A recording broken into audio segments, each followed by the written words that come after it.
આજના સમાચાર ઉપર નજર કરીએ તો સંસ્કારી નગરીને શર્મસાર કરતો કિસ્સો સામે આવ્યો છે। 60 વર્ષના વૃદ્ધે સગીરાનો દેહ સૂંઘ્યો હોવાની ઘટના ગોરવા પોલીસ મથકના ચોપડે નોંધાઈ છે। આ મામલે આરોપીની અટકાયત કરી લેવામાં આવી છે અને સાયન્ટિફિક કિટની મદદથી પુરાવા એકત્રિત કરવામાં આવી રહ્યા છે।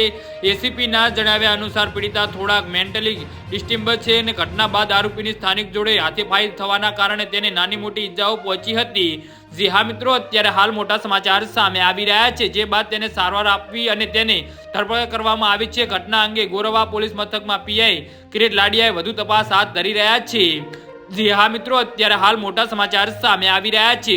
24 ફેબ્રુઆરીના રોજ સાંજે 5 કલાક અને 30 મિનિટની આસપાસ ગોરવા પોલીસ મથક હદ વિસ્તારમાં દુષ્કર્મની ઘટના સામે આવી હતી। ઘટના અંગે માહિતી મળતા જ પોલીસ મથક દ્વારા ગંભીર નોંધ લઈને ફરિયાદ દાખલ કરવામાં આવી હતી। આરોપી અશોક પરમારની સ્થાનિક લોકો જોડે હાથાપાઈ થઈ હતી, જેમાં તે ઇજાગ્રસ્ત થતા સારવાર અર્થે હોસ્પિટલ મોકલવામાં આવ્યા હતા।